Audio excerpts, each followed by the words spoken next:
نماز دین کا ستون ہے، نماز کے بغیر کسی دین کا کوئی تصور نہیں۔ نماز اللہ کی عبادت کا عبد ہونے کا عملی اظہار ہے، اللہ اور بندے کے درمیان ایک تعلق ہے، بندہ اللہ کے سامنے عہد کرتا ہے، راز و نیاز کرتا ہے، ذکر کرتا ہے اور کچھ جسمانی ایکشنز بھی کرتا ہے۔ اگر ان ایکشنز پر غور کیا جائے تو ان میں ایک ایکشن کھڑے ہونا ہے، جو اس بات کا سمبل ہے کہ کھڑے ہو کر بھی صرف نماز میں نہیں، زندگی کے ہر موڑ پر اللہ ہی کے لیے کھڑے ہونا ہے۔ ہمارے کھڑے ہونے کی حالت اللہ کی اطاعت کی حالت ہو۔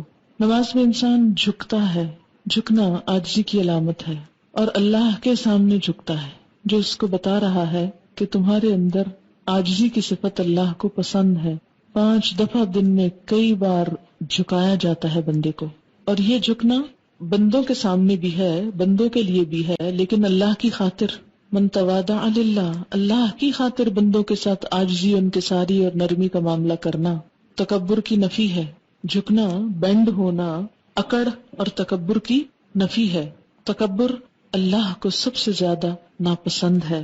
دن میں کئی بار جھک کر ہم اس بات کا اظہار کرتے ہیں کہ اللہ تیری خاطر کہیں بھی جھکنا پڑے ہم اس کے لیے تیار ہیں۔ نماز کی ایک حالت سجدے کی حالت ہے، زمین پہ سر رکھ دینا، اور یہ زندگی میں یا روزمرہ کے کاموں میں واحد موقع ہوتا ہے کہ جب انسان اپنی پیشانی زمین پر رکھ دیتا ہے، اپنی ناک زمین پر رگڑتا ہے، اور یہ اللہ کے سامنے کرتا ہے، جو انتہائی عاجزی کی علامت ہے، حد درجہ اطاعت کی علامت ہے کہ اللہ میں تیرا ہی بندہ ہوں، تیرا ہی مطیع فرما ہوں، تیری خاطر میں ناک رگڑ سکتا ہوں۔ اسے کہتے ہیں نا ناک کی لکیریں نکالنا، کہ مشکل سے مشکل کام تیری خاطر کر گزروں گا، اور میں نے اپنے جسم کا اعلیٰ ترین مقام ناصیہ، پیشانی، اور پیشانی کا بھی سر کا وہ حصہ جو سارے سوچ، خیالات اور افکار کا مالک ہے، جہاں سے ساری سوچ اٹھتی ہے، وہ حصہ زمین پر، کہ میری عقل تیرے تابع ہے۔ پھر نماز میں انسان بیٹھتا ہے، اور یہ بیٹھنا کس بات کی علامت ہے کہ اللہ میرا کھڑا ہونا اور میرا بیٹھنا، میری ہر حالت تیری اطاعت میں ہے۔ میں کھڑے ہو کر بھی تیرا ہی ذکر کرتا ہوں، تیرا ہی بندہ ہوں، اور میں بیٹھ کر بھی تیرا ہی بندہ ہوں۔ نماز میں عام حالات میں ایک پوزیشن نہیں ہے، اور وہ لیٹنے کی، اور لیٹنا آرام پسندی اور آرام طلبی کی علامت ہے۔ انسان سونے کے وقت لیٹتا ہے، اور جب سو جاتا ہے تو اس کے عقل، شعور اور باقی چیزیں کام کرنا چھوڑ دیتی ہیں۔ اس وقت انسان کی مکمل بے بسی کی علامت ہوتی ہے۔ اس وقت انسان پھر نافرمانی کا کوئی کام کر نہیں سکتا، اسے نماز میں لٹایا نہیں گیا، باقی ہر حال میں جھکایا بھی گیا، ناک کی لکیریں نکلوائی گئی، پیشانی زمین پہ رکھی گئی، ہاتھ زمین پہ رکھوائے گئے، اور اس طرح رکھوائے گئے کہ کہا کتے کی طرح پھیلاؤ مت، ان کو اٹھا کے رکھو تاکہ پوری طرح سر جھک جائے۔ جب آپ ہاتھ پھیلا لیتے ہیں، کونیاں نیچے ٹکا لیتے ہیں، تو سر کے اندر یا پیشانی کے اندر وہ عاجزی نہیں آتی، وہ جھکاؤ نہیں آتا۔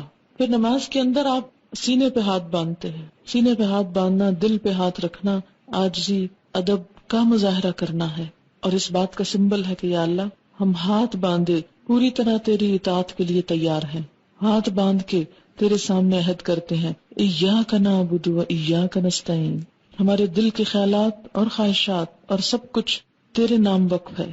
پھر نماز میں ہم ہاتھ اٹھاتے ہیں سب سے پہلے اللہ اکبر کہہ کے، ہینڈز اپ، سر تسلیم خم، کچھ بھی نہیں، سب کچھ چھوڑ دیا، اس دنیا سے بھی اعلان برات، اور دنیا کے ہر کام سے، ہر ایک سے منہ موڑ کے اللہ کی طرف۔ اللہ اکبر، آپ خود سوچیں، اللہ اکبر کہتے ہوئے جب انسان اپنے ہاتھ اٹھاتا ہے تو یہ ہینڈز اپ ہونے کی علامت ہے کہ میں بے بس ہوں، تیرے سامنے کوئی بھی چیز، میرے ہاتھ خالی ہیں، خالی ہاتھ آیا ہوں، اور عاجز ہوں، اطاعت گزار ہوں، فرما بردار ہوں، جو کہے گا مانوں گا۔ اور آخری ایکشن نماز میں سلام ہوتا ہے، ابتدا ہوتی ہے اللہ اکبر سے اور انتہا ہوتی ہے سلام پر۔ سلام پر انسان کی گردن بھی موو کرتی ہے، رائٹ اور لیفٹ، گویا تمام جسم اللہ کی اطاعت میں ایک دفعہ ہل چکا ہوتا ہے۔ اور جب انسان اپنی دائیں طرف سلام کرتا ہے تو پوری دنیا والوں کے لیے امن کا پیغام دیتا ہے، میسج دیتا ہے۔ بائیں طرف کرتا ہے تو پوری دنیا والوں کے لیے امن کا پیغام دیتا ہے، السلام علیکم، تم سب پر سلامتی ہو اور تم سب پر سلامتی ہو، میرے ہاتھ اور میری زبان اور میرے اعمال سے تم سب محفوظ رہو۔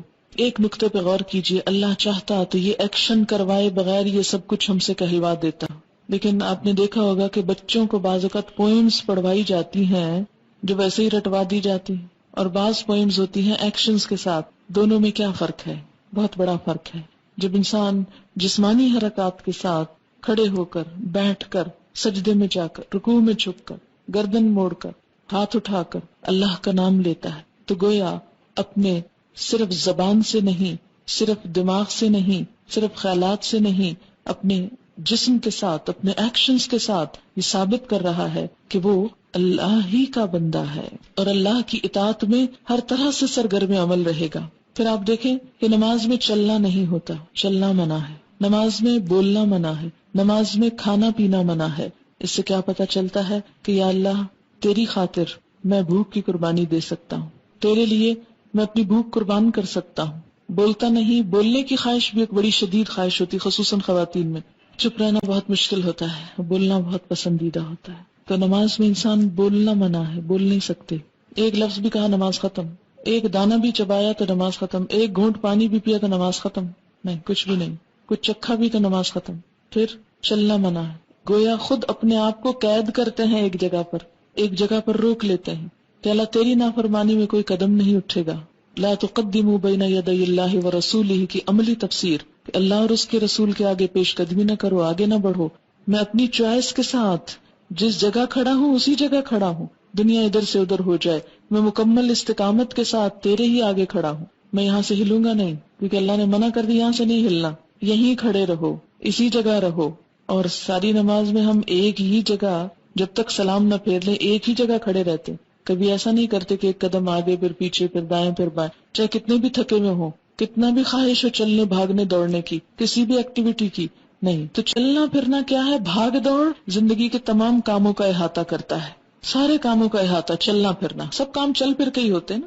تو انسان کیا وعدہ کرتا ہے اپنے آپ کو، اپنے قدموں کو روک کر کہ اے میرے رب تیری خاطر میں ہر کام چھوڑ سکتا ہوں، میری ہر سرگرمی تیرے سامنے ہیچ ہے، ادھوری ہے. تو کہے تو میں سب کچھ چھوڑ سکتا ہوں، میں ایک جگہ کھڑا ہو سکتا ہوں، اسٹل اسٹینڈ. ہل جل بھی منع ہوتی ہے اس میں. اور پھر اس طرح کھڑا ہوں کہ ہاتھ بھی باندھے، کیونکہ ہاتھ بھی کس ایکشنز کی علامت. نماز میں آپ ہاتھ بھی نہیں ہلا سکتے، زیادہ ہاتھ بھی ہلا تو نماز فاسد ہو جائے گی. ہاتھوں سے کوئی کام نہیں، پاؤں سے کوئی کام نہیں، زبان سے کوئی کام نہیں. نماز میں سونا بھی منع ہے. نماز میں کوئی بھی اور جذباتی تسکین جو عام حالات میں جائز ہے اس میں وہ بھی منع ہے. گویا انسان کی وہ تمام حیوانی خواہشات، خواہ کھانا پینا ہو، خواہ نیند جیسی شدید خواہش ہو، خواہ دنیا میں بھاگ دوڑ کی، خواہ اپنے ہاتھوں سے کوئی کام کرنے کی. کہتے ہیں نا بعد میں کہ ہاتھوں میں کھجلی ہوتی رہتی ہے، کچھ نہ کچھ کرتے رہتے ہیں، ہاتھ ان کے رکتے نہیں، چلتے رہتے ہیں ہر وقت. بعضوں کے پاؤں چلتے رہتے ہیں، نچلا بیٹھ ہی نہیں سکتے. لیکن نماز ایک ایسی کیفیت ہے جس میں باندھ کے سب کچھ رکھ دیا جاتا ہے، بغیر کسی رسی کے باندھا جاتا ہے نا. دنیا میں اگر آپ کسی بچے کو کہیں کہ 5 منٹ یہاں کھڑے رہو، ہلنا نہیں، یہاں سے کھڑا نہیں ہو سکتا. لیکن اللہ کے سامنے کتنی زبردست طریقے سے ہم اپنی قوتوں، کوششوں، خواہشات، عقل، ہر چیز کو کنٹرول رکھتے ہیں. مکمل ضبط نفس. روزے میں صرف کھانا نہیں ہوتا، لیکن نماز میں کھانا پینا بھی منع، سونا بھی منع. یعنی ساری عبادتوں کا خلاصہ ہو جاتا ہے اس میں، ساری عبادتیں اس میں جمع ہو جاتی ہیں. مال ہے تو اس کو چھوڑ دو، کھا پی رہے ہو اس کو چھوڑ دو، بول رہے ہو اس کو چھوڑ دو. ہنسنا منع.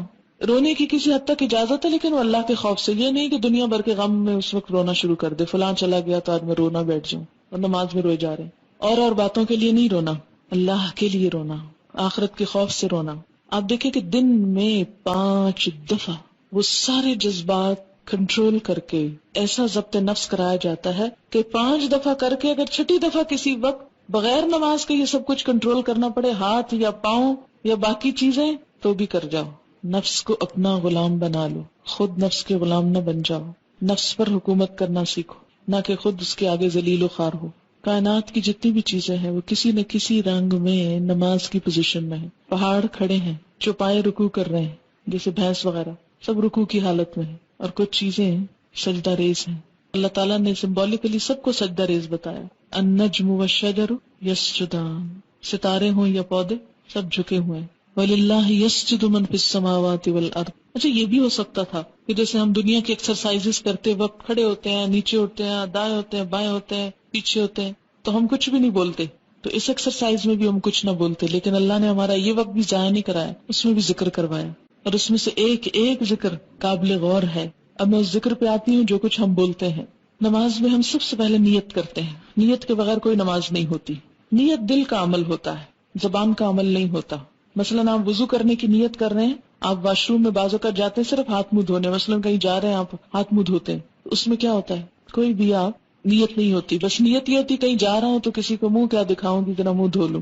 لیکن نماز میں باقاعدہ منہ دھونے کی ایک فیلنگ ہوتی کہ میں اللہ کے سامنے منہ دکھانے کے لیے دھو رہی ہوں, اللہ کے سامنے جانے کے لیے تیار ہو رہی ہوں. وضو ہوتا نہیں جب تک نیت نہ ہو, اور نیت ہوتی نہیں جب تک اندر سوچ مضبوط نہ ہو. اندر کی سوچ کا نام نیت ہے. اب آپ دیکھیں کہ جب وضو کرتے تو آپ یہ تو نہیں کہتے میں وضو کر رہی ہوں برائے نماز ظہر, اور داخل ہو رہی ہوں واش روم میں اور کھول رہی ہوں ٹونٹی اور نکال رہی ہوں پانی, کچھ بھی نہیں کہتے. جا کے سوچ کے ساتھ اللہ کے لیے وضو ہے, بسم اللہ پڑھ کے ہاتھ دھوتے ہیں اور کلی شروع کر دیتے ہیں اور وضو ہو جاتا ہے. نماز میں بھی اسی طرح یہ جو ہم نے پنجابی اردو انگریزی کی نیتیں خود بنائی ہوئی ہیں نا, خود ساختہ, کیونکہ اگر نبی صلی اللہ علیہ وسلم نے سکھائی ہوتی تو ایک ہی ہوتی.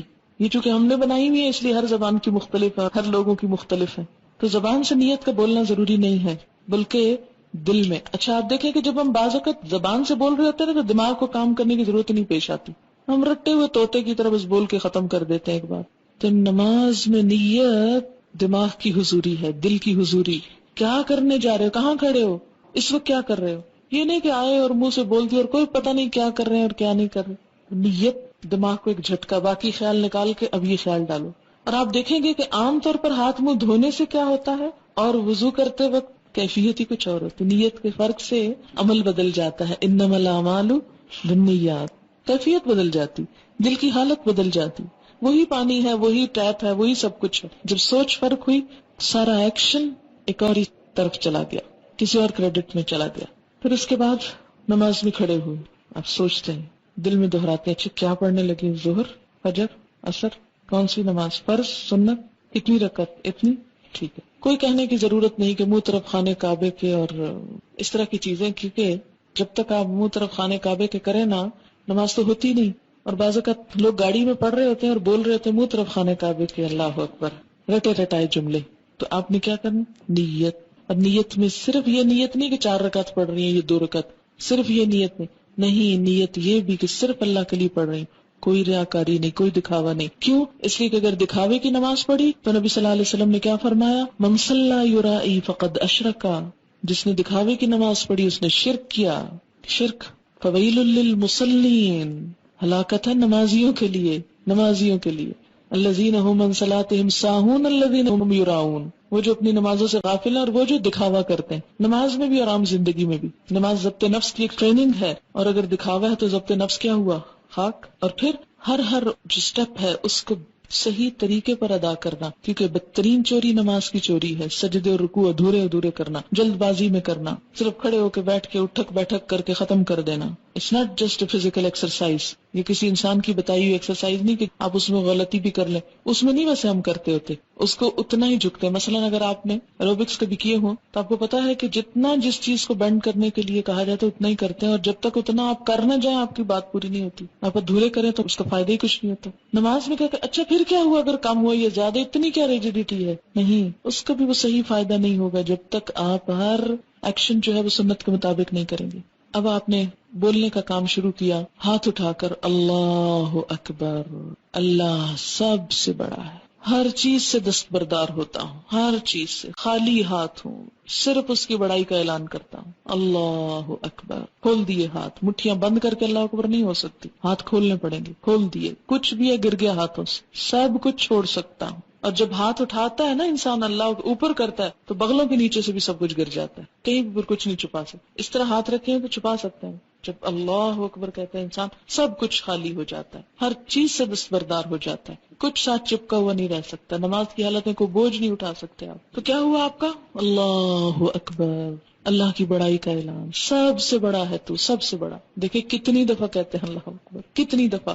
اور عملی زندگی میں واقعی اللہ بڑا ہے بڑا نہیں, وہاں تو کہیں نفس بڑا ہے, کہیں عقل بڑی ہے, کہیں مال بڑا ہے, کہیں اولاد بڑی ہے, کہیں دوست بڑے ہیں, کہیں رشتہ دار بڑے ہیں, کہیں رسم و رواج بڑے ہیں, ان کے پیچھے چلتے ہیں. اور اللہ بس صرف نماز میں بڑا ہے, اور وہ بھی کوئی خاص نہیں, صرف کہنے کی حد تک. کیسی نماز ہے ہماری, اور ہر سٹیپ پہ کہہ رہے ہیں اللہ اکبر, اللہ سب سے بڑا ہے، سب سے بڑا، سب سے بڑا. اور اگر نماز درست ہو جائے سارا دین درست ہو جائے. نماز میں احساس اور شعور کام کرنے لگے، زندہ ہو جائے نمازیں ہماری، سوچی سمجھی ہو جائے تو بہت کچھ فائدہ ہو جائے. اللہ اکبر.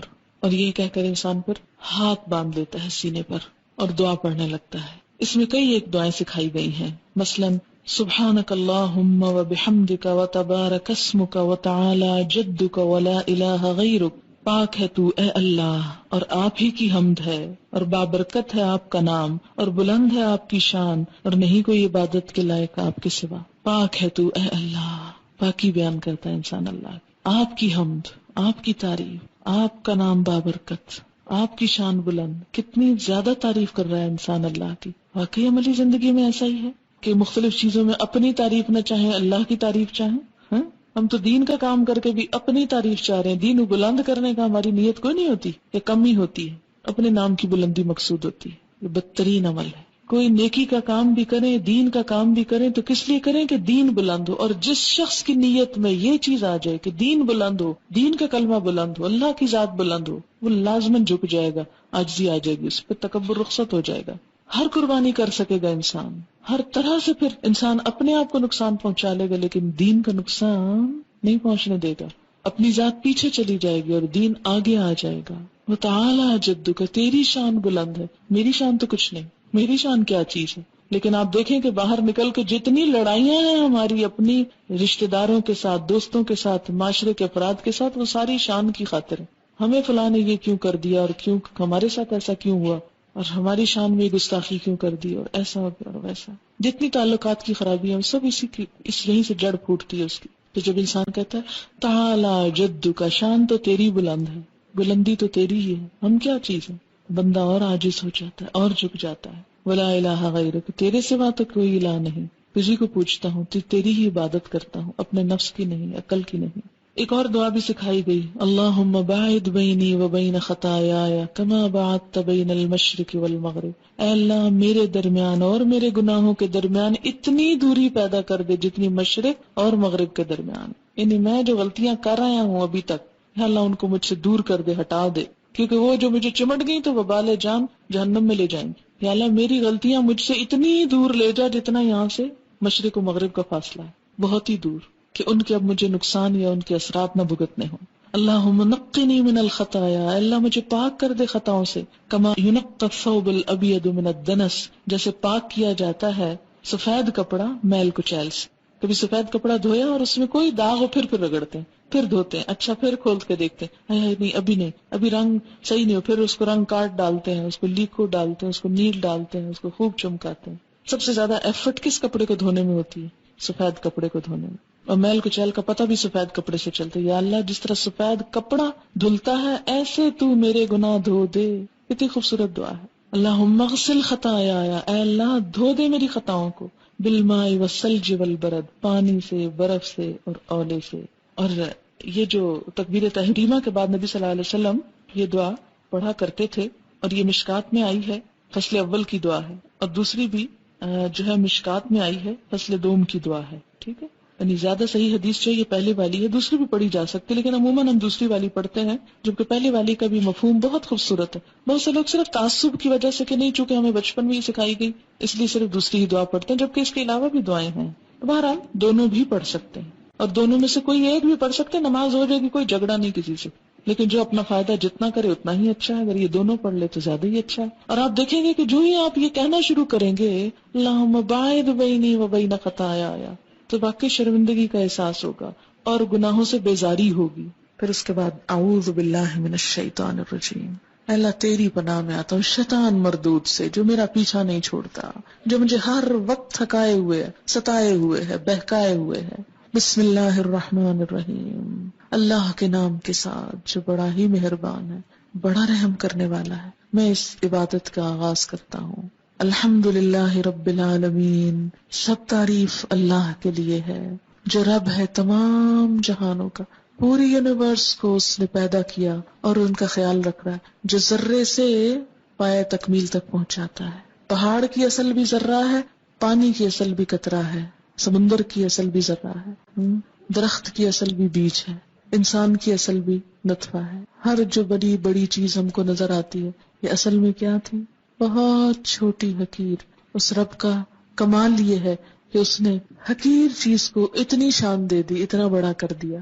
رب العالم، رب جو ذرے سے کمال تک پہنچائے، جو ذرے کو چمکا ڈالے، اسے اہمیت دے دے. ہم کیا چیز تھے؟ وہ رب جس نے ہم حقیر پانی کا ایک چھوٹا سا کیڑا جس کا کوئی نام نہ تھا، لم یکن شیئا مذکورا، اسے رب نے اتنا بڑا کر دیا کہ بولنے، سننے، دیکھنے والا، عقل استعمال کرنے والا اور بڑی بڑی باتیں کرنے والا بنا دیا. تو تعریف تو میری نہیں، میں تو ایک حقیر چیز تھی. اللہ کی تعریف. الرحمن، بڑا ہی مہربان. الرحیم، بار بار رحم کرنے والا، 70 ماؤں سے بڑھ کے پیار کرنے والا. اس کی رحمت سے ہی جی رہی ہوں، ورنہ جتنے گناہ ہیں شاید اگلا سانس بھی نہ لے سکوں. مالک یوم الدین، جزا سزا کے دن کا مالک، بدلے کے دن کا مالک. مالک یوم الاخرہ نہیں کہا گیا، مالک یوم الدین کہا گیا. بدلے کا دن، بدلے کا دن. اگر دنیا میں کسی دن کو آپ دیکھیں، بڑے دن منائے جاتے ہیں، مناتے ہیں نا. آج خواتین کا دن ہے، آج مزدوروں کا دن ہے، اور آج بچوں کا دن ہے، اور پولیو کا دن ہے. اور کسی ایک دن میں کہا جائے اگر آج بدلے کا دن ہے تو کیا حالت ہو. بدلے کا دن. قیامت کی سب سے بڑی مشکل ہی تو یہ ہے کہ وہ بدلے کا دن ہے. کون سا بدلہ؟ اچھا بدلہ بھی، جزا بھی اور سزا بھی، دونوں ہی چیزیں. من یعمل مثقال ذرۃ خیرا یرا ومن یعمل مثقال ذرۃ شرا یرا. نیکی کا ذرہ بھی جا دیکھے گا انسان، اور برائی کی حالت بھی جا دیکھے گا. لا تخفى منکم خافیہ، کوئی چھپی ہوئی چیز چھپی نہ رہ جائے گی. وبرزوا للہ الواحد القہار، سب نمایاں عیاں ہر چیز سامنے آ جائے گی. وَأُرِدُوا عَلَىٰ رَبِّكَ صَفًّا، صف در صف پیش کر دیے جائیں گے. وَوُضِعَ الْكِتَابُ، کتاب رکھ دی جائے گی، اور انسان کہے گا مَا لِهَٰذَا الْكِتَابِ لَا يُغَادِرُ صَغِيرَةً وَلَا كَبِيرَةً إِلَّا أَحْصَاهَا. کوئی چھوٹی بڑی چیز اس کتاب نے نہیں چھوڑی مگر جس کو گن گن کے نہ رکھا. گنی ہوئی چیزیں، ایک ایک نمبر گنا ہوا. اس انسان کے اتنے ہزار جھوٹ، اس انسان کی اتنی غیبتیں، اس انسان کی اتنی گالیاں، اس انسان کی اتنا احصا ہوتا ہے کسی چیز کو شمار کرنا، اسٹیٹسٹکس کے ساتھ کسی چیز کو پیش کرنا. اس انسان نے اتنے لاکھ دفعہ سبحان اللہ کہا تھا، اس نے اتنی نمازیں پڑھی تھی، اتنا قرآن پڑھا تھا، گنی ہوئی، حرف حرف گنا ہوا، کیونکہ ہر حرف پہ 10 نیکی ہے نا، اس لیے ہر حرف گن کے رکھا جائے گا وہاں. ایسے کمپیوٹرز ہیں کہ سوچ نہیں سکتا انسان. اس کی بنیاد پر پھر جزا دی جانے لگے گی، ذرہ ذرہ تول لیا جائے گا. فَأَمَّا مَنْ ثَقُلَتْ مَوَازِينُهُ فَهُوَ فِي عِيشَةٍ رَاضِيَةٍ وَأَمَّا مَنْ خَفَّتْ مَوَازِينُهُ فَأُمُّهُ هَاوِيَةٌ وَمَا أَدْرَاكَ مَا هِيَ نَارٌ حَامِيَةٌ. جس کے نام اعمال بھاری ہوں گے وہ دل پسندائش میں ہوگا، اور جس کے اس بدلے کے دن ہلکے ہو گئے وہ مصیبت میں مبتلا ہو جائے گا. اس کی ماں تو پھر خبر گیری کرنے والی حاویہ، وہ جہنم ہوگی. تمہیں کیا پتا کہ کیا ہے، کھولتی آگ، ابلتی بھڑکتی آگ. ایاک نعبد، ہاتھ باندھ کے ہر نماز میں کھڑے ہو کر کئی دفعہ دن میں عہد، صرف تیری ہم عبادت کرتے ہیں، صرف تیری. وایاک نستعین، اور صرف تجھ سے ہم مدد چاہتے ہیں. اور عملی زندگی میں کیا کرتے ہیں؟ کبھی کسی پہ توقع، کبھی کسی پہ سہارا، کبھی کسی کا بھروسہ. جھوٹ کہتے ہیں جو نماز میں کہتے ہیں، اسی لیے تو نماز قائم نہیں ہو رہی. کسی بھی چیز کی بنیاد جب جھوٹ پر ہوتی ہے تو وہ قائم نہیں ہو سکتی، جھوٹ کے پاؤں نہیں ہوتے. تو جو شخص سچی نماز پڑھتا ہے پھر ہو نہیں سکتا کہ اس کی زندگی میں غیر اللہ شامل ہو جائے. ایاک نعبد، صرف تیری ہم عبادت کریں. وایاک نستعین، صرف تجھ سے مدد چاہتے. انسانوں سے کوئی مدد لینا، مثلا میں آپ سے کہوں کہ یہ پانی کا گلاس اٹھا کے نیچے رکھ دیں، یہ اس میں شامل نہیں ہوتا. کیوں؟ اس لیے کہ یہ اسباب کو اختیار کرنا اللہ تعالیٰ کی طرف سے اس کا حکم بھی ہے. اللہ نے قرآن پاک میں ایک بہت عادل بادشاہ ذوالقرنین کی صفت بیان کی کہ اس نے فَأَتْبَعَ سَبَبًا، بار بار آتا ہے کہ اس نے اسباب کی پیروی کے، اسباب استعمال کیے. اللہ کی پیدا کی نعمتوں کو استعمال کرنا یا کسی انسان سے مدد لینا یا ظاہر میں کسی چیز کا تبادلہ کرنا یہ منع نہیں ہے، یہ اس میں نہیں آتا. لیکن یہ سوچنا کہ کوئی شخص غیبی قوت کے ساتھ مدد کر سکتا ہے، بغیر وسائل کے ہماری مدد کر سکتا ہے، اپنی کسی خاص قوت کی وجہ سے کوئی کام کروا سکتا ہے جو مادی چیزوں میں نہیں، روحانی چیزوں میں، تو یہ شرک میں آ جاتا ہے. صرف اللہ سے مدد چاہتے ہیں، بھروسہ اللہ کی ذات پر. اہدنا الصراط المستقیم. پھر دعا مانگتے ہیں اللہ سیدھا رستہ دکھا، صراط الذین انعمت علیہم، ان لوگوں کا راستہ جن پر تو نے انعام کیا. یعنی ہر شخص سمجھتا ہے وہ سیدھے رستے پہ جا رہا ہے، جبکہ دیکھنا یہ ہوگا کہ سیدھے رستے پہ جانے والے صحابہ کرام جو تھے، انبیاء علیہم السلام جو تھے، انہوں نے کیا کام کیے. غیر المغضوب علیہم، ان کا نہیں جن پہ تیرا غضب ہوا، ولا الضالین، اور نہ ان کا راستہ چاہیے جو بھٹک گئے. ایسے لوگ جیسی قومیں جن پر تیرا غضب ہوا، جیسے یہود نے کام کیے، بنی اسرائیل نے کام کیے، یا اللہ ہم وہ نہ کریں. اور نصارہ نے جو شرک کیا اور جس طرح بگڑ گئے اور دین کی حدیں پھلانگ کے کہیں اور چلے گئے، اور جدید دور میں جیسے وہ سیکولرزم کی طرف مائل ہو گئے ان کی اکثریت، سب بھٹکنے کی علامتیں ہیں. یا اللہ تو ہمیں ان سب بھٹکنے والی چیزوں سے بچا لینا. دن میں 5 دفعہ، اور پھر کہتے ہیں آمین، اے اللہ تو سن لے اور تو قبول کر لے. یہ ایک طرح سے دعا ہے. اب آپ دیکھیں کہ نماز میں ہم اللہ کو کیا دے رہے ہیں، خود ہی مانگے جا رہے ہیں. تھوڑی سی تعریف کرنے کے بعد مانگنے پہ آ جاتے ہیں، مانگنا شروع کر دیتے ہیں، پھر بھی احسان جتاتے ہیں کہ ہم نماز پڑھ رہے ہیں. نماز، وہ تو اللہ ہمارے ساتھ بھلا کر رہا ہے. اللہ تعالیٰ نے ہمارے ساتھ بھلائی کی، ہم بھلا کیا کر رہے ہیں؟ کچھ بھی نہیں کر رہے ہیں. پھر اس کے بعد قرآن کا کچھ حصہ، فَاقْرَؤْا مَا تَيَسَّرَ مِنَ الْقُرْآنِ فَاقْرَؤْا مَا تَيَسَّرَ مِنْهُ وَرَتِّلِ الْقُرْآنَ تَرْتِيلًا. جیسے سورۃ مزمل میں آتا ہے، یا ایھا المزمل قم اللیل الا قلیلا نصفہ وانقص منہ او زد علیہ ورتل القرآن ترتیلا. آہستہ آہستہ ترتیل کے ساتھ قرآن کو پڑھنا نماز میں. اس سے یہ پتہ چلتا ہے کہ زندگی کے ہر روز میں نماز میں قرآن کا کچھ نہ کچھ حصہ ضرور پڑھا جاتا ہے. تو گویا انسان اور قرآن لازم و ملزوم ہے. عموماً لوگ صرف قل ہو اللہ پہ گزارا کرتے ہیں. کھانے میں تو ہم ایسا نہیں کرتے کہ صرف ایک چھوٹی سی چیز پہ گزارا کریں، ایک ہی کھانا روز کھاتے جائیں، ایک ہی لباس روز پہنتے جائیں. لیکن نماز میں ہم کیا کرتے ہیں کہ ہم ایک ہی قل ہو اللہ پڑھے جاتے ہیں. تو نماز میں کوشش کریں کہ نبی صلی اللہ علیہ وسلم کی جو مسنون صورتیں تھی مختلف نمازوں میں پڑھا کرتے تھے وہ پڑھیں. اگر وہ یاد نہیں تو کم از کم اتنا تو قرآن پڑھیں کہ جس کو قرآن پڑھنا کہا جا سکے، نہ کہ صرف یہ کہ خانہ پوری. اور پھر جب آپ نماز میں قرآن پڑھیں گے اور سمجھ کر پڑھیں گے اور سمجھ کر سنیں گے، جیسے رمضان آ رہا ہے اور عمرے وغیرہ پہ جانے کی آپ کو توفیق ہو، تو آپ دیکھیں گے کہ نماز کی حالت میں قرآن کا پڑھنا اور سننا ایک اور ہی لطف دیتا ہے، ایک اور ہی مزہ دیتا ہے، ایک اور ہی حیثیت رکھتا ہے. اور سب سے زیادہ ثواب بھی اس قرآن کے پڑھنے کا ہے جو نماز میں پڑھا جاتا ہے. اس لیے خوش قسمت ہے وہ لوگ جنہیں حفظ و قرآن اور وہ نمازوں میں اس کو حاضر کریں، اور جن کو نہیں وہ اس کے لیے کچھ نہ کچھ کوشش کریں. اور آپ سب کے لیے میں یہ کہوں گی جو لوگ اب فارغ ہو کے جا رہے ہیں، ہمارے پچھلے سال کی ایک اسٹوڈنٹ تھی، ان کا جب کورس ختم ہو رہا تھا تو بہت اداس تھی، جیسے اکثر لوگ اداس ہوتے ہیں اس موقع پر. لیکن انہوں نے اپنی اداسی کو اور اس خلا کو کہ میں اب روز اتنا قرآن سنتی اور پڑھتی تھی، اب ایک دم میری زندگی میں خلا آ جائے گا، اتنا قرآن کے ساتھ تعلق، پھر کیا ہوگا؟ میرے پاس تو وقت ہے اور مجھے اس کے ساتھ تعلق قائم کرنا ہے. تو انہوں نے ایک بڑی اچھی بات سوچی، اور وہ یہ تھی کہ وہ کہنے لگی کہ میں نے اپنے اس غم اور اس اداسی کو ایک پریکٹیکل چیز میں بدل لیا. میں نے کہا کہ میں قرآن کا کچھ حصہ یاد کروں گی. اور ویسے بھی ہمارے کورس میں 30واں پارہ زبانی یاد کرنا ہوتا ہے، جو عموماً ہم طالبات کو کھلی چوائس دیتے ہیں کہ کورس ختم ہونے کے بعد گھر جا کر یاد کر کے کسی بھی وقت سال میں آ کے سنا دیں. تو 30واں چونکہ ہماری طرف سے لازم تھا، تو انہوں نے کیا کیا، جاتے ہی قرآن پاک چھوٹی چھوٹی صورتوں کے ساتھ یاد کرنا شروع کر. اب وہ کہتی تھی کہ جس طرح میں پہلے دن میں 10 دفعہ سبق ترجمے سے یاد کرتی تھی، اب میں نے کیا کیا، 10 نہیں 20 دفعہ ایک ایک آیت پڑھتی تھی. جب آیت یاد ہوتی پھر 2 آیتیں ملا کے 20 دفعہ کرتی. پھر اسی طرح پہلے یہ ہوتا کہ جب کوکنگ کر رہے ہیں تو قرآن پڑھ رہے ہیں، تو اب بھی میرا روٹین ہوتا تھا کہ اس وقت بھی قرآن پڑھ رہے ہیں. کہتی ڈرائیونگ کر رہی ہوتی تھی تو لائٹس پہ گاڑی رکتی تھی تو فوراً قرآن اٹھاتی اور سورت کو یاد ویسے پڑھتی رہتی، اور پھر کیا کرتی، تھوڑی سی جہاں سے بھولتی وہاں سے سپارہ دیکھ کے یاد کر رہی. پھر کہتی کہ میں نے ایک حافظہ کا بندوبست کیا کہ جو مجھ سے سنتی تھی، کیونکہ میں سمجھتی تھی کہ اب اتنا زیادہ ہو گیا کہ میں خود سے نہیں کر سکی. قرآن سنانے سے ہی زیادہ یاد ہوتا ہے، غلطی نکلتی ہے تو پتہ چلتا ہے کہ کہاں کھڑے. کہتی پھر اس کے سنانے کا بندوبست کیا. اور اس طرح وہ جو مجھے ڈر تھا کہ گیپ آ جائے گا، کہ قرآن کے ساتھ اتنی اٹیچمنٹ ہو گئی تھی اور اتنا اچھا سال گزرا تھا، تو اس میں فرق نہیں پڑا. پھر 30واں ہم نے لازم کیا تھا، اس میں جب انہوں نے سنایا تو کوئی غلطی نہیں تھی، 100 کے 100 نمبر تھے ان کے.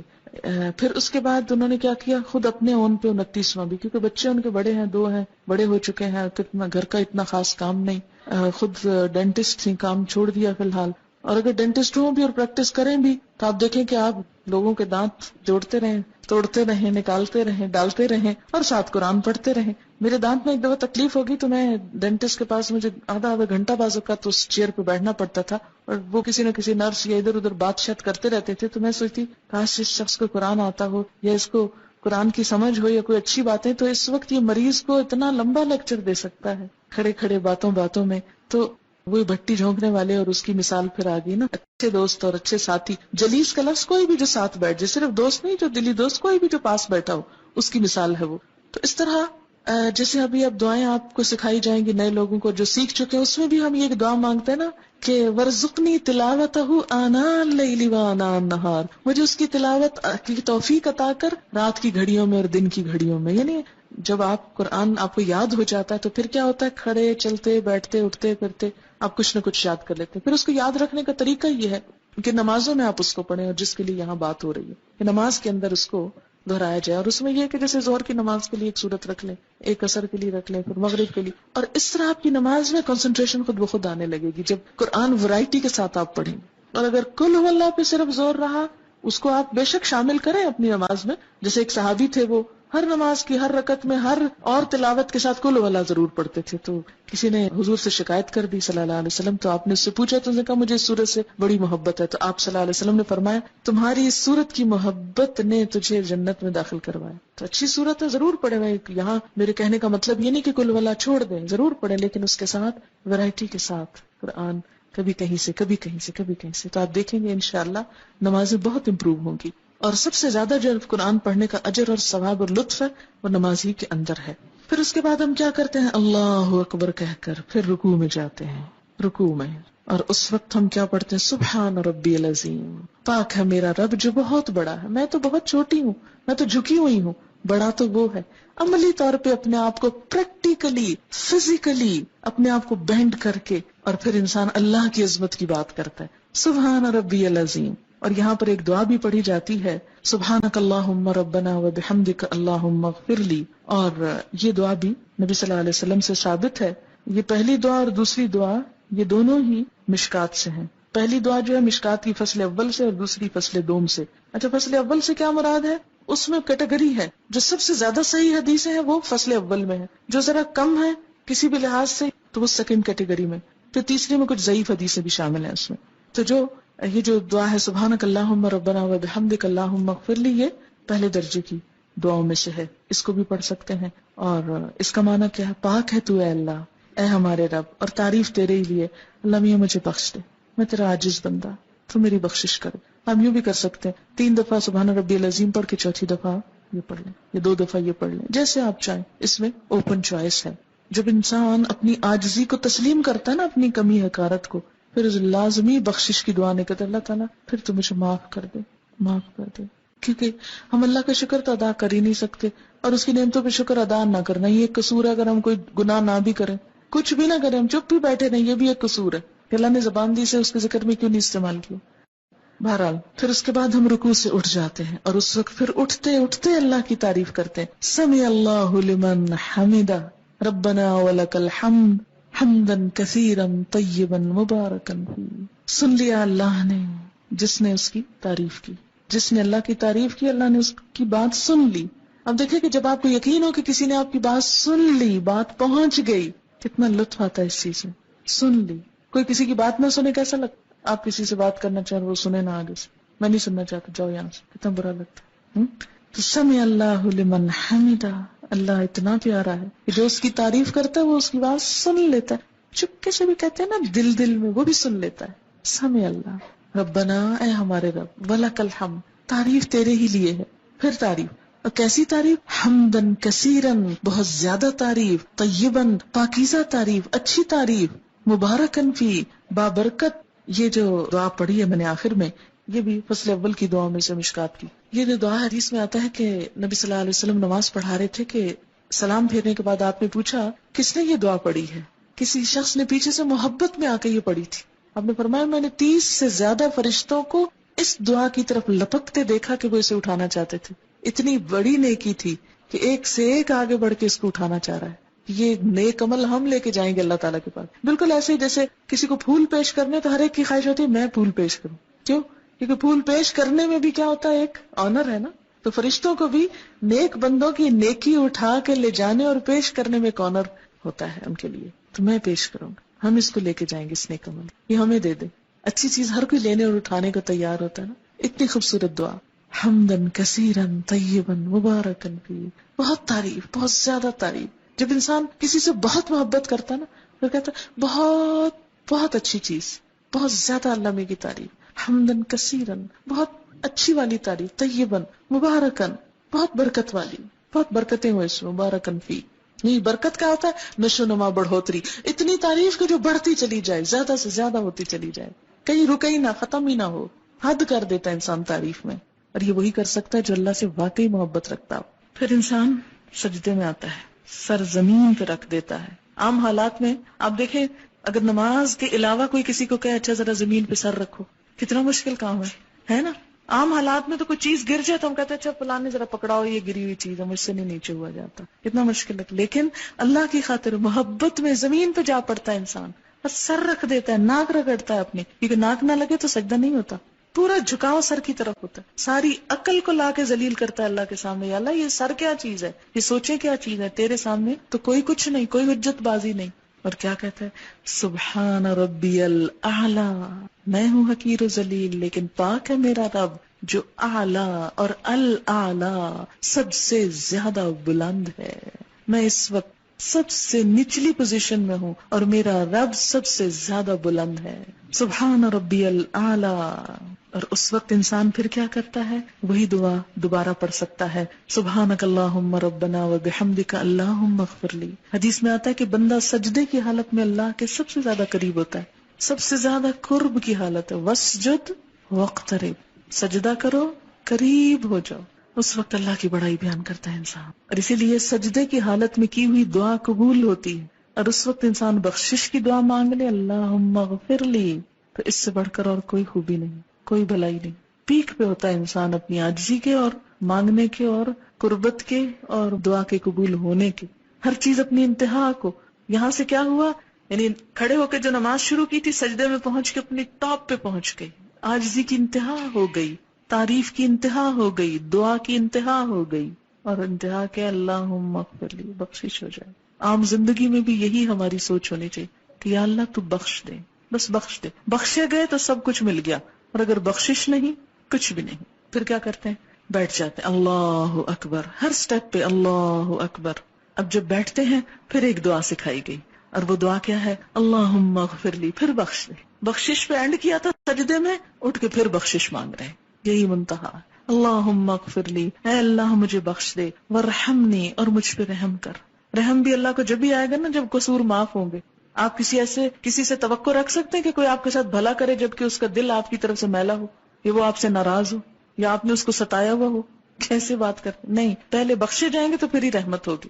اللہم اغفر لی ورحمنی. اور کیا، واہدنی.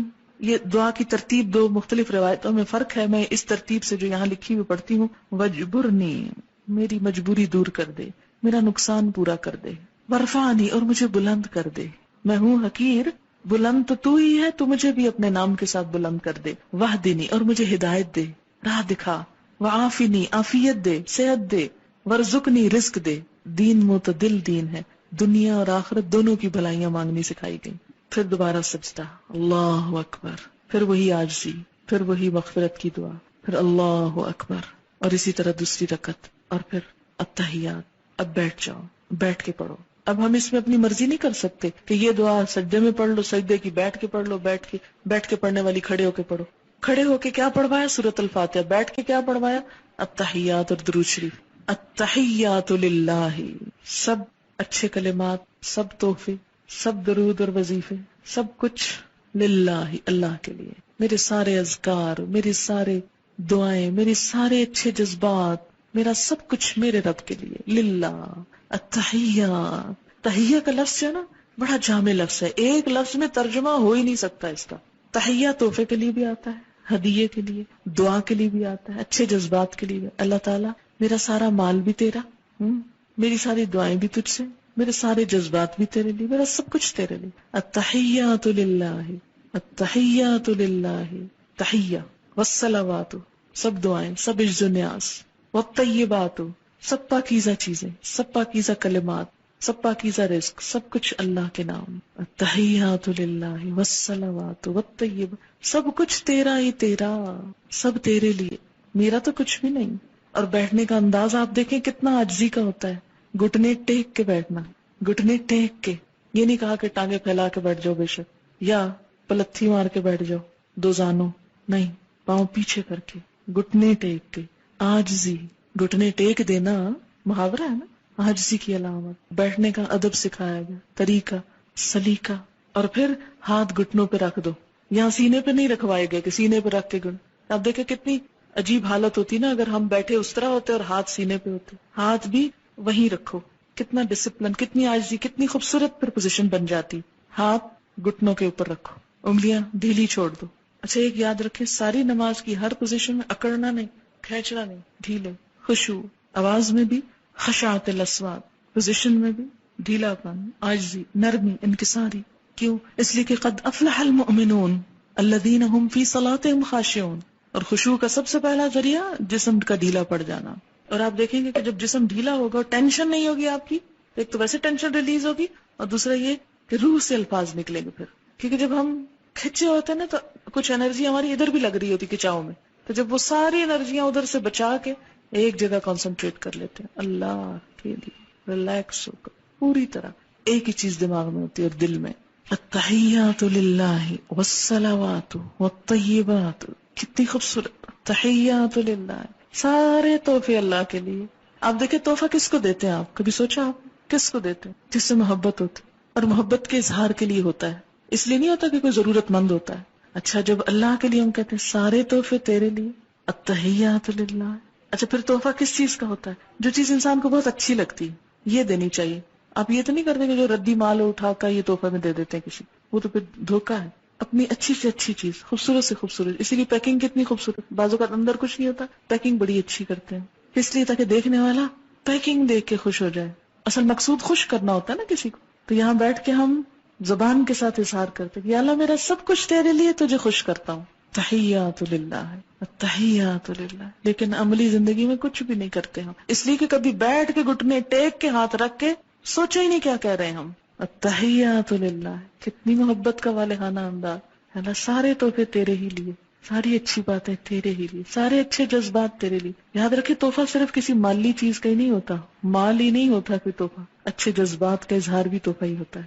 اسی لیے کارڈ سسٹم ویسٹ میں کتنا چلا، ہر موقع پہ کارڈ، اور کارڈ میں کیا لکھا ہوتا ہے؟ جذبات کا اظہار ہوتا ہے نا، تو جو جذبات کا اظہار ہے والصلوات والصلوات والطیبات، اور وہ کیا ہے؟ پاکیزہ بھی ہیں۔ کتنے گہرے لفظ ہیں تین یہ، التحیات للہ والصلوات والطیبات والطیبات۔ ہم دیکھیں کہ اللہ کے لیے جذبات اور پاکیزہ، صاف، کوئی بدگمانی نہیں، کوئی شکوہ نہیں، کوئی کچھ بھی نہیں، بالکل خالص، چمکدار، شفاف۔ اگر آپ کو پتہ چل جائے کسی کے بارے میں کہ کوئی آپ کو کچھ دے رہا ہے اور اس میں کچھ ملاوٹ کی ہوئی ہے، اس نے مثلا دودھ بھیجا کسی نے آپ کے گھر توفتاً اور پانی ڈال کے بھیجا ہے، کوئی کھانا بھیجا اور باسی بھیجا ہے، وہ تحفہ لے کے آپ کی محبت بڑھتی ہے یا عداوت بڑھتی ہے؟ اللہ کو جو تحفے ہم دیتے ہیں ساتھ ہی کہتے ہیں طیبات، طیبات، پاکیزہ، کوئی دھوکہ نہیں، فریب نہیں۔ عام طور پر بھی کیا حکم دیا گیا مثلا تحفے کے معاملے میں ہمیں کہ اپنے بھائی کے لیے وہ پسند کرو جو اپنے لیے کرتے ہو، ہے نا؟ اچھا، اور دوسری طرف اللہ تعالیٰ کے لیے بھی کیا پسند کر، اچھا تو تحفے میں تو اور زیادہ ہو جاتا ہے نا کہ جو اپنے لیے پسند ہے وہ دوسرے کے لیے پسند کرو، لیکن ہم انسانوں کے ساتھ تو دھوکے کا معاملے کر جاتے ہیں، اللہ کے ساتھ نہیں کر سکیں گے۔ تو اس لیے احساس دلایا گیا کہ کیا کرو، التحیات للہ والصلوات والطیبات، اور پھر اللہ کے بعد رسول اللہ صلی اللہ علیہ وسلم کا حق بھی، کیونکہ یہ سب کچھ پہنچایا تو انہوں نے، ملا تو ان کے ذریعے، اگرچہ اللہ کا دیا ہوا لیکن رسول اللہ صلی اللہ علیہ وسلم کے ذریعے، تو ان کی کوششوں اور ان کی محنت اور ان کے حسن سلوک اور ان کے احسان کو بھی بلایا نہیں گیا، نماز میں آپ کا نام شامل کر دیا گیا، السلام علیکہ ایھا النبی، اے نبی صلی اللہ علیہ وسلم آپ پر سلامتی ہو، آپ سلامت رہیں، سلامتی ہی سلام، آپ پر سلام، ہماری طرف سے آپ کو کوئی تکلیف نہ پہنچے، ہم کوئی ایسے برے عمل نہ کریں کہ قیامت کے دن آپ کو شرمندگی ہو۔ یہ صرف سلام ایسے ہی نہیں کہ ہم جھوم جھوم کے ہم بڑے بڑے دعوے کریں، سلام کیا ہوتا ہے؟ ہماری طرف سے آپ سلامت رہیں، ہماری طرف سے آپ کو دکھ نہ پہنچے، اور آپ کے دین کا جو حال حشر ہم کر رہے ہیں واقعی سلامتی کی بات کر رہے ہیں۔ کسی کو جب سلامت رہنے کی دعا دیتے ہیں کہ آپ سلامت رہیں، اور خود ہی ساتھ دکھ دینے لگ جائیں، ستانے لگے، قیامت کے دن آپ صلی اللہ علیہ وسلم نے فرمایا تھا دیکھو مجھے رسوا نہ کرنا، کیا واقعی ہمارا حال یہ ہے کہ ہم حضور صلی اللہ علیہ وسلم کے پاس شوق سے جا کھڑے ہوں گے کہ ہم نے آپ کے دین کے ساتھ یہ کیا، جو آپ کام چھوڑ کر آئے تھے ہمارے لیے ہم نے کر لیا، ہوم ورک ہو گیا، ہم کر کے آئے وہ کام. اور خاص طور پر دین کا علم پڑھنے والے العلماء ورثۃ الانبیاء، وارث ہیں آپ اس مشن کے. کوئی ایسا کام نہ کریں کہ جس سے دین کو دنیا میں بٹا لگے یا آخرت میں رسوائی ہو. السلام علیکہ ایھا النبی ورحمۃ اللہ وبرکاتہ. آپ پر اللہ کی رحمتیں، آپ پر برکتیں. ہر نماز میں دعائیں دیتے ہیں آپ کو، ہر نماز میں. النبی اولا بالمؤمنین من انفسہم، نبی تو اہل ایمان کے لیے ان کے نفسوں سے زیادہ ان کے قریب ہے. ابھی آپ نے حدیث پڑھی کہ ہر مسلمان کا سب سے زیادہ نزدیکی رشتہ اپنے نفس سے بھی بڑھ کر کس کے ساتھ ہے؟ نبی صلی اللہ علیہ وسلم کے ساتھ، کہ ان کا حق نہ بھولا جائے. انہوں نے تکلیفیں اٹھا کر، اذیتیں اٹھا کر ہم تک یہ دین پہنچایا. وہی کہ اخذ کرنے کی کیفیت کو سوچیں، اسے یاد رکھنے کی اور اسے آگے پہنچانے کی، پتھر کھانے کی، شاعر اور کاہن اور طرح طرح کی باتیں سننے کی، سب کچھ آپ نے ہمارے لیے کیا. اس لیے آپ کا احسان ناقابل فراموش. اور اس احسان کے لیے اگر اس دور میں تو ہوتا تو زیادہ سے زیادہ کیا ہوتا. جو صحابہ کرام تھے وہ جواب میں آپ کو جا کے کوئی چیز دے آتے کہ جی آپ نے ہم پہ بڑا احسان کیا، ہم بھی آپ کے ساتھ بھلا کر رہے ہیں. وہ تو آپ کی پھر زندگی تک کے لیے ہوتا نا. بعد کے لوگوں کے لیے کیا ہوتا، میرے آپ جیسوں کے لیے کیا ہوتا، ہم کیا کرتے. کتنا اللہ نے ہم پہ رحم کیا کہ ہمیں یہ دعا سکھا دی کہ دعا دے کے بھی ہم کچھ نہ کچھ اس احسان کا بدلہ دے سکتے ہیں. کہ آپ پر سلامتی ہو، آپ پر اللہ کی رحمت ہو، آپ پہ برکتیں ہوں. اور پھر السلام علینا، ہم پر بھی سلامتی ہو. اللہ ہم کو بھی ہر شر سے محفوظ رکھے. وعلی عباد اللہ الصالحین، اور اس موقع پہ سب اللہ کے نیک بندوں کو شامل کر لیا دعا میں. یہ ہے اللہ کی رحمت کہ کسی بھی محسن کا حق مارا نہ جائے، کسی بھی نیک بندے کا. یعنی اللہ کے جتنے نیک بزرگ اولیاء جو ان کو نام دے، جو بھی کوئی گزرا آج تک، صالح عباد اللہ الصالحین، کسی بھی دور میں سب کے لیے دعائیں. کتنی وسعت آتی ہے مومن کے دل میں، سب کے لیے دعائیں. اشہد ان لا الہ الا اللہ واشہد ان محمدا عبدہ ورسولہ. پھر کلمہ پڑھتا ہے شہادت انسان. میں گواہی دیتا ہوں کہ اللہ کے سوا کوئی عبادت کے لائق نہیں، اور میں گواہی دیتا ہوں کہ محمد رسول اللہ اللہ کے بندے اور اس کے رسول ہیں. کہ میرے رہنما و ہادی و برحق محمد رسول اللہ ہیں. پھر درود شریف پڑھا جاتا ہے خاص طور پر. پھر درود شریف ایک دفعہ سے جیسے حق نہیں ادا ہوا، ابھی کچھ اور. اللہم صلی علی محمد، اے اللہ رحم و کرم فرما محمد صلی اللہ علیہ وسلم پر، وعلی آل محمد، اور آپ کی آل پر. اور آل میں سب ان کی امت شامل ہو جاتی ہے. کما صلیتا، جیسا کہ تو نے رحم و کرم فرمایا، علی ابراہیم، ابراہیم علیہ السلام پر، وعلی آل ابراہیم، اور آل ابراہیم علیہ السلام پر. اللہ کے دوست ہے نا ابراہیم علیہ السلام. اب بعض لوگ کہتے ہیں یہ کیوں آیا درود شریف میں کما صلیتا؟ کیا حضرت ابراہیم بڑے ہو گئے پھر حضور سے؟ دیکھیں ایک تو کمپیئر نہیں کرنا چاہیے. دوسری بات یہ کہ چونکہ وہ آپ سے پہلے آئے تھے زمانی اعتبار سے، تاریخی اعتبار سے، اور ان پر بڑی برکتیں اور رحمتیں ہو چکی تھی، اور وہ اللہ کے دوست تھے. اتخذ اللہ ابراہیم خلیلا، اللہ نے ان کو دوست بنایا. فرشتے بھیجے جب قوم لوط کی طرف، اور حضرت ابراہیم علیہ السلام کے پاس بیٹے کی خوشخبری دینے کے لیے آئے، تو اس وقت آپ کو یاد ہوگا کہ ان کی بیوی نے جب تعجب کا اظہار کیا کہ میرا بچہ کیسے ہو سکتا ہے، میں تو بوڑھی بانجھ ہوں، تو آپ کو یاد ہوگا کہ اس وقت انہوں نے ان کو کتنے خوبصورت الفاظ میں خراج تحسین پیش کیا. اور اس وقت انہیں کہا کہ اللہ کی رحمتیں اور برکتیں ہوں آپ پر اے اہل بیت. تو یہ اللہ تعالیٰ نے حضرت ابراہیم علیہ السلام کے احسانات کے بدلے میں ان کو اتنا بڑا مقام دیا. اور چونکہ اس سے پہلے ان کو دیا جا چکا تھا، اس لیے اس کا بطور مثال ذکر کیا گیا. کما کا مثال کے لیے آتا ہے، جیسے پہلے ہو چکا ایسے ہی اب آپ محمد صلی اللہ علیہ وسلم کے ساتھ بھی کریں. اور پھر انک حمید مجید، بے شک آپ تعریف کے لائق ہیں، بزرگ ہیں. بیچ بیچ میں اللہ کی تعریف بھی. اللہم بارک علی محمد، اے اللہ برکتیں بھیج محمد صلی اللہ علیہ وسلم پر، وعلی آل محمد، اور آل محمد پر، کما بارکت علی ابراہیم وعلی آل ابراہیم، جیسے آپ نے برکت بھیجی ابراہیم اور آل ابراہیم پر. انک حمید مجید، بے شک آپ تعریف والے ہیں، بزرگ ہیں. اور پھر تشہد کی آخری دعا. اور یہ بھی دعائیں کئی ایک ہیں، شاید 12-13 دعائیں ثابت ہیں. ہم عموماً رب اجعلنی مقیم الصلاۃ ومن ذریتی، ربنا تقبل دعا، ربنا اغفر لی ولوالدی وللمؤمنین یوم یقوم الحساب. یہ ابراہیم علیہ السلام کی دعا جو سورۃ ابراہیم میں آتی ہے ہم پڑھتے ہیں. لیکن نبی صلی اللہ علیہ وسلم سے اور دعائیں بھی ثابت ہیں، مثلا اللہم انی اعوذ بک من عذاب القبر. پھر مانگ رہے ہیں، نماز آئی مانگنا، سب مانگا ہی جا رہا ہے، کچھ اپنے لیے، کچھ اللہ کے نیک بندوں کے لیے، کچھ نبی صلی اللہ علیہ وسلم کے لیے. اللہ تعالیٰ کو کیا ملا ہماری اس نماز سے؟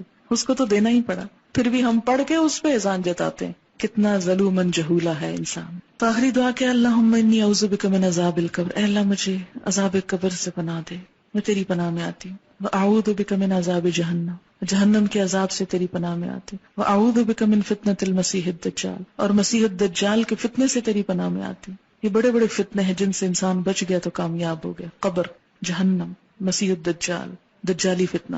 واعوذ بک من فتنۃ المحیا والممات، اور زندگی اور موت کے سب فتنوں سے تیری پناہ میں آتی ہوں. اللہم انی اعوذ بک من المأثم والمغرم، اے اللہ میں گناہوں سے اور قرض سے تیری پناہ میں آتا ہوں. کتنی اچھی دعا ہے. اسی طرح ایک اور دعا، اللہم انی ظلمت نفسی ظلما کثیرا ولا یغفر الذنوب الا انت فاغفر لی مغفرۃ من عندک وارحمنی انک انت الغفور الرحیم. الہی میں نے ظلم کیا اپنی جان پر، ظلم بہت زیادہ، اور نہیں کوئی بخش سکتا گناہوں کو سوائے آپ کے، تو مجھے خاص بخشش سے نواز. فاغفر لی مغفرۃ من عندک وارحمنی، اور مجھ پہ رحم کر دے. انک انت الغفور الرحیم، بے شک تو غفور الرحیم ہے. اس کے بعد انسان کیا کرتا ہے؟ بخشش کروا کے سلام پھیرتا، السلام علیکم ورحمۃ اللہ، السلام علیکم ورحمۃ اللہ. پوری دنیا کو سلامتی کا پیغام سناتا ہے کہ میں مسلمان ہوں، اسلام پیس ہے، اور میری زبان اور ہاتھ سے سب محفوظ رہیں گے. جو ہی نماز پڑھ چکتا ہے انسان، تو پھر اس وقت مسنون دعاؤں میں کیا آتا ہے کہ سب سے پہلے بلند آواز سے آپ صلی اللہ علیہ وسلم پڑھا کرتے تھے اللہ اکبر. ابتدا بھی اللہ اکبر سے، انتہا ہو چکی تو بھی اللہ اکبر، اور 3 دفعہ کہتے تھے استغفر اللہ استغفر اللہ استغفر اللہ. یہ پوری نماز کی 2 ہی بڑی باتیں ہیں، اللہ کی بڑائی اور اپنے گناہوں کی بخشش. اللہم انت السلام ومنک السلام تبارکت یا ذا الجلال والاکرام. اے اللہ آپ سلامتی والے اور آپ ہی کی طرف سے سلامتی ہوتی، آپ بابرکت ہیں، اے بزرگی اور عزت والے رب. کیوں؟ اس لیے کہ اگر نماز کے بعد فوراً جائے نماز لپیٹ کے اٹھ جائیں تو آپ کو یوں لگے گا جیسے کچھ پورا نہیں ہوا، رہ گیا. اس لیے وہ چونکہ ایک پورے پیک پہ انسان پہنچ چکا ہوتا نا، تو ایک دم اس سے باہر آ کر دنیا میں رل مل جانا اتنا ممکن نہیں ہوتا. تو اس کیفیت کو آہستہ آہستہ آہستہ آہستہ نارمل کیا گیا ہے. نماز شروع ہوتی وضو کے ساتھ، تیاری، پریپریشن کہ اللہ کے پاس جا رہے، ملاقات، اور اس بات کا احساس کہ اللہ کے پاس ایک دن قیامت کے دن اسی طرح آ کے ملنا ہے. 5 دفعہ تجربہ کروایا جاتا ہے دن میں اللہ کے سامنے کھڑے ہونے کا اور سب کچھ چھڑوا دینے کا. حشر کے میدان میں بھی سب کچھ چھوٹ جائے گا اور ایک اللہ کے سامنے جا کے کھڑا ہونا. اور وہ کیفیت کیا ہوگی؟ صرف ایک دفعہ اگر کبھی سوچ لینا نماز میں، سب مستی اور کسبل نکل جائے اور پوری خشوع آ جائے نماز کے اندر کہ قیامت کے دن بھی ایسے ہی اللہ کے سامنے کھڑا ہونا. آج بھی کھڑا ہوں، کیسے کھڑا ہوں؟ اللہ کے سامنے کھڑا ہوں.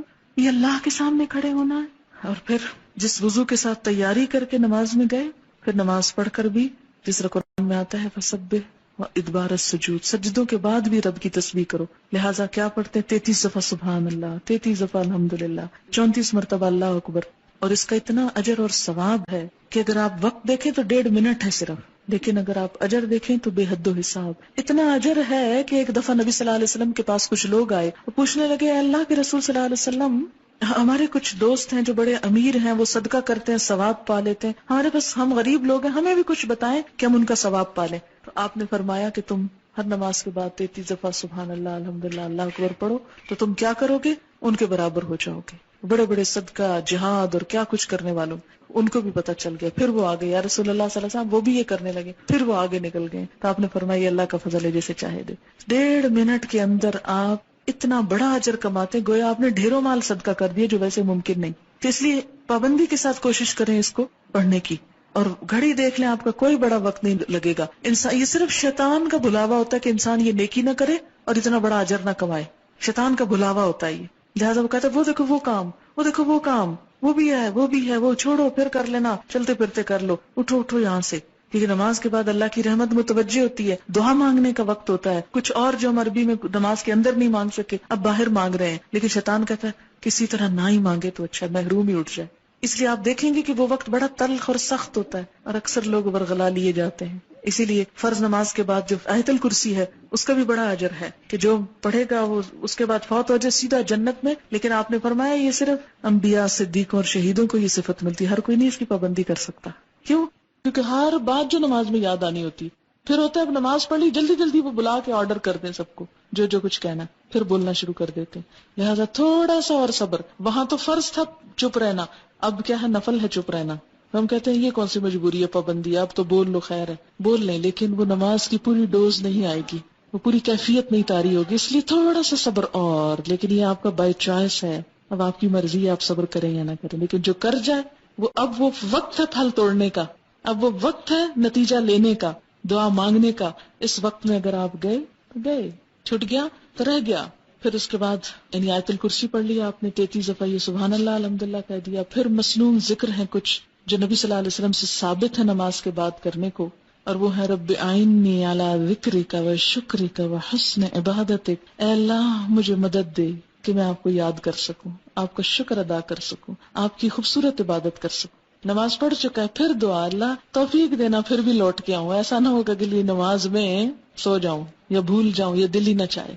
اب دیکھیں کہ اگر ہر نماز کے بعد انسان یہ دعا مانگ لیتا تو ایک طرح سے اپنے آپ کو پھر باندھ لیتا اگلی نماز کو، ورنہ ایک پڑھے گا اور ایک چھوڑ دے گا، ایک پڑھے گا قضا کر جائے گا. تو اس طرح انسان چھوڑ نہیں سکتا. اسی لیے کتنی باحکمت دعا اس موقع پہ سکھائے گی، رب اعنی، اے اللہ تو نے میری مدد کرنی ہے، اللہ ذکر کا کہ پھر تیرا ذکر کروں، شکر کر تیرا شکر گزار بندہ بن کے رہوں، وہ حسن عبادت اس سے بھی اچھی عبادت کروں.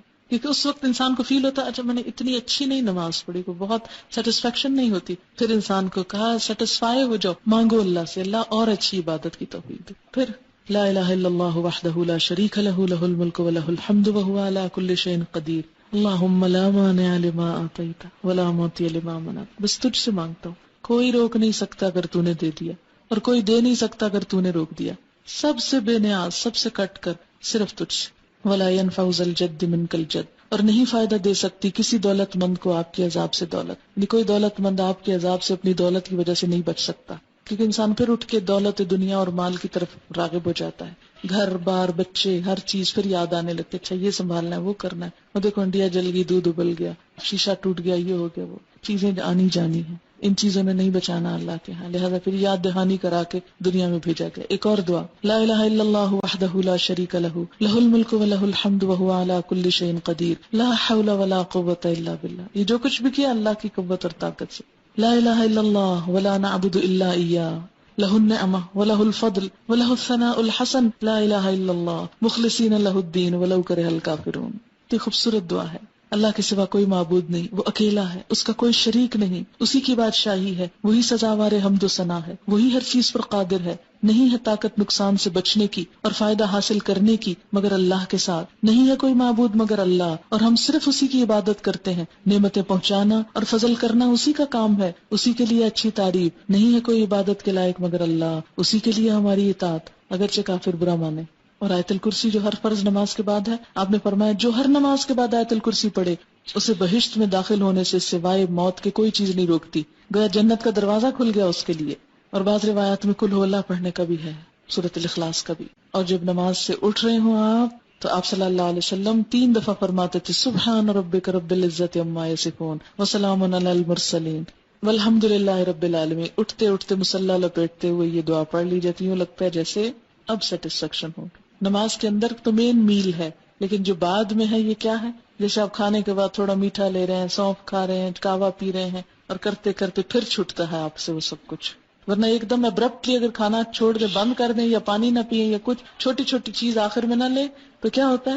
وہ لگتا ہے کہ ابھی کچھ رہ گیا ہے. تو اس طرح آپ کی نماز جو ہے مکمل ہوتی ہے. اس عہد و پیمان کے ساتھ آپ 5 دفعہ دنیا میں واپس لوٹتے ہیں. اگر یہ نمازیں باشعور ہو جائیں تو زندگی سیدھی ہو جائے. یقیمون الصلاۃ، آپ نے نماز کو قائم کیا، اللہ آپ کو قائم کر دے گا نیکی پر.